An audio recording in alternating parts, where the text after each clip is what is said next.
매일 성경 묵상을 돕는 해설 가이드입니다. 안녕하세요. 묵상 코치입니다. 함께 읽고 나눌 말씀은 예레미야애가 2장 11절에서 22절까지 말씀입니다. 이전 단락에서 하나님의 진노하심으로 시온 성과 성전과 지도자들이 철저하게 무너졌다고 하였다면, 여기서는 시인이 자신의 슬픔을 표현하고 있습니다. 시편의 탄식 시와는 달리 시인은 여호와께 상황을 바꿔달라는 기원을 하지 않습니다. 오직 현재의 상황이 얼마나 비극적인지에 대해서만 이야기하고 있습니다. 하나님의 진노로 일어난 전쟁으로 인해 군이나 청년들뿐만 아니라 아이들까지 굶어 죽었습니다. 시인은 사람들의 조롱거리가 된 시온을 이야기합니다. 시인은 시온의 사람들에게 눈물로 호소하며 하나님의 도우심을 구하라고 요청합니다. 11절에서 12절은 고통당하는 아이들로 인한 슬픔입니다. 시인은 자신의 고통을 세 개의 기관으로 표현하고 있습니다. 눈에서는 눈물이 마르고 창자는 끊어지고 간이 땅에 쏟아졌습니다. 고대 근동 세계에서 간은 감정을 담당하는 기관으로 여겨졌습니다. 그러므로 간을 땅에 쏟아놓다라는 말은 자신의 감정과 특히 슬픔의 감정을 물처럼 땅에 쏟아놓는다는 의미입니다. 창자가 끊어진다라는 표현은 속이 부글부글 끓다라는 뜻으로 속에서 올라오는 강한 슬픔을 표현합니다. 이 표현은 예레미야애가 1장 20절에서도 나옵니다. 아이들의 죽음을 보며 느꼈던 슬픔이 예루살렘의 멸망을 보면서 느꼈던 슬픔과 같다는 표현을 합니다. 11절 하반절은 시인이 슬퍼하는 이유로 말해줍니다.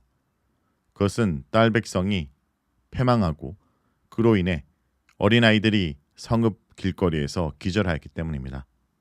12절은 아이들의 상황을 조금 더 자세하게 설명합니다. 굶주린 아이들은 어머니 품에서 죽어가면서 곡식과 포도주가 어딨냐고 묻습니다. 어머니의 품 혹은 가슴은 원래 젖먹이가 젖을 먹으며 가장 배부르고 행복한 곳이어야 합니다. 그러나 기근으로 어머니의 젖까지 말라버리고 아기들은 어머니 품에서 굶주리다가 죽어갑니다. 전쟁에 참여하지 않은 아이들도 기근으로 길거리에서 죽습니다. 신명기 28장 41절과 50절 및 53절에서 57절에서 경고한 것처럼 전쟁으로 인한 기근 때문에 아이들이 죽어가고 있습니다. 시인은 어린아이들의 죽음을 보면서 통곡합니다.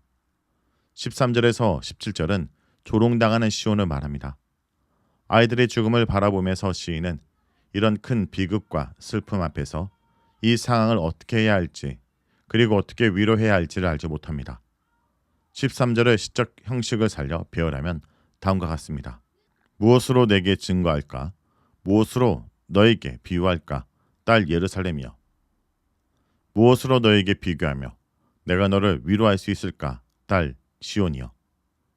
너의 파괴됨이 바다같이 크니 누가 너를 고칠까?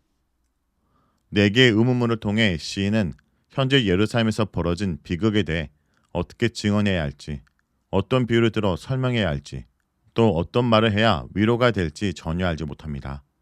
시인의 참담하고 답답한 심정이 잘 드러납니다. 마지막 문장에 누가 너를 고칠까는 한편으로는 시인의 전적인 무능함을 고백하는 것이며 또 한편으로는 하나님의 도우심을 바라는 시인의 심정을 드러내는 것입니다. 14절은 1차적으로 이런 멸망의 책임을 거짓된 선지자들에게 돌립니다. 거짓 예언자들이 헛되고 어리석은 묵시만을 전달하고 하나님의 심판 메시지를 제대로 전달하지 않았기 때문입니다. 그로 인해 백성들이 그들의 죄에서 돌아서고 심판을 면하게 되지 못했습니다. 예언자는 말씀을 지키는 파수꾼인데 예언자가 그 역할을 못하여 결국 이스라엘이 망하게 되었습니다. 예레미야가 1장 12절에서는 지나가는 사람들이 예루살렘의 멸망을 본 증인으로 나타나는데 15절에서는 예루살렘의 멸망을 조롱하며 박수치는 사람들로 표현됩니다. 머리를 흔드는 행동도 조롱과 관련되어 있습니다. 이들은 그러한 행동뿐 아니라 꼴 좋다는 말을 계속해서 조롱을 이어갑니다. 조롱은 원수들에게서도 계속됩니다. 원수들은 입을 벌리고 비웃고 이를 갑니다. 입을 벌린다라는 것은 험담하고 놀리는 것을 말합니다. 이를 간다는 표현은 비웃다라는 단어와 같이 사용되어 놀리면서 웃다라는 의미로 사용되었습니다. 원수들이 기뻐하는 이유는 이들이 이스라엘을 멸망시켰기 때문입니다. 원수들은 우리가 삼켰다고 의기양양해야 합니다. 그런데 삼키 다른 표현은 예레미야가 2장 2절과 8절과 및 8절에서 시인이 여호와께 돌린 표현입니다. 즉 이스라엘 입장에서 보면 이스라엘 멸망은 여호와의 심판이지만 원수의 입장에서 보면 자신들의 능력으로 점령한 것이기 때문에 스스로 의기양양해 있습니다. 이날의 원수들은 얻기도 하고 보기도 하였다고 즐거워합니다. 여기서 이 날은 여호와의 날에 대한 암시입니다. 이스라엘은 적의 멸망을 원한 날이었지만 오히려 원수들이 이긴 날이 되었습니다. 환난 날에 쉴 곳을 찾으며 음식을 찾으며 묵시를 찾았지만 이스라엘 사람들은 결국 자신들이 찾고자 하는 것을 찾지 못했습니다. 그러나 원수들은 단번에 찾았습니다. 찾다라는 의미의 히브리어 마차는 이러한 대조를 강조합니다. 여호와를 찾고 보기를 원했지만 이들은 찾지도 보지도 못했습니다. 시인은 원수들 말 속에서 모든 것이 이스라엘이 바란 것과 반대로 이루어졌다는 것을 드러냅니다. 17절에서 시인은 원수가 어떻게 말하든 세상 사람들이 어떻게 보든 이 모든 일이 여호와의 계획과 명령에 의해 일어난 일이라고 주장합니다. 이미 정하신 일과 옛날에 명하신 말씀은 같은 의미로 신명기 28장의 말씀을 전제로 합니다. 이 모든 것은 원수들의 능력 때문이 아니라 여호와의 계획, 즉 하나님의 명령을 순종하지 않는 자들에 대한 징벌입니다. 하나님은 교회와 우리를 징벌하실 때 우리가 조롱하던 사회와 사람들을 통해서 하십니다. 이들을 통해 우리의 부끄러운 민낯을 철저하게 드러내십니다. 18절에서 19절은 시온아 부르짖어라 라는 내용입니다. 딸 시온에게 하나님께 부르짖으라고 요청합니다. 자, 그는 하나님께 도움을 요청할 때 사용되는 단어입니다.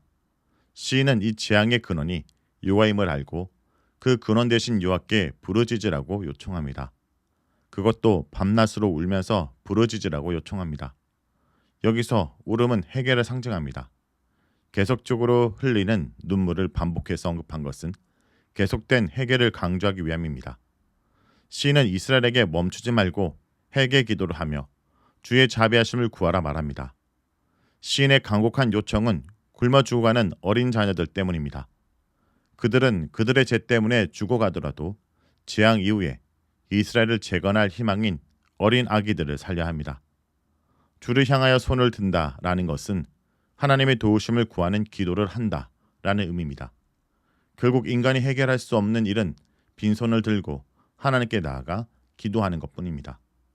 20절에서 22절은 여호와께 대한 탄원입니다. 20절은 다시 여호와를 부르며 자신들을 돌봐달라고 요청합니다. 20절에서 22절에 나오는 언급은 신명기 28장 53절에서 57절의 심판 내용을 반영하고 있습니다. 주께서 누구에게 이같이 행하셨는지요? 라는 말은 하나님이 이스라엘 너무 심하게 다루셨다는 의미의 수사학적 질문입니다. 여기서는 여러 부류의 죽음이 나오는데 어머니 손에 죽는 아기들, 성소에서 죽임을 당하는 제사장들과 선지자들, 길거리에서 칼에 죽은 늙은이, 젊은이, 청년들과 처녀들입니다. 이들이 모두 주의 날, 즉 심판의 날에 하나님이 부르신 적들로 인해 모두 죽임을 당하게 되었다고 시인은 탄원하며 애곡합니다. 시인은 시온의 자녀들을 지독한 심판에서 구원해달라고 요청합니다. 본문에서 선지자는 남녀노소, 제사장과 선지자, 백성 할 것 없이 주의 진노에서 피하거나 남은 자가 없고 심지어 부모가 어린 자식을 양식으로 삼아야 하는 천인공노할 현실을 하나님께 상기시킵니다. 무엇보다 그것을 원수가 아니라 주께서 하셨음을 인정합니다. 이 정도면 충분하지 않냐라는 것입니다. 그러니 파멸을 결심하셨듯이 회복도 결심해 주시기를 요청하고 있는 것입니다. 이것이 여호와의 본심임을 믿었기 때문입니다. 환난이 원수가 아니라 하나님에게서 왔으니 이제 살 길은 하나님께 돌아가는 길뿐입니다. 그들은 자신들이 당하고 있는 파멸의 결과를 슬퍼할 것이 아니라 자신들을 파멸할 그 원인을 슬퍼해야 됩니다. 무엇보다 심판도 하나님의 손에 있었듯이 구원도 하나님 손에 달려있다는 것을 잊어서는 안 될 것입니다. 말씀을 놓고 기도하겠습니다. 주님, 우리가 지금 처한 상황 속에 유일한 희망의 손길은 주님밖에 없음을 고백합니다. 우리가 자초한 죄로 인해 당하는 아픔과 고통 속에 있습니다. 이 모든 것이 우리의 죄로 인한 것이며 그로 인해 지금 애통하고 있습니다. 하지만 주님, 이 애통으로 끝나는 것이 아니라 주님이 향한 소망과 구원을 바라봅니다. 오늘도 우리의 소망과 희망이 되어 주옵소서. 예수의 이름으로 기도합니다. 아멘.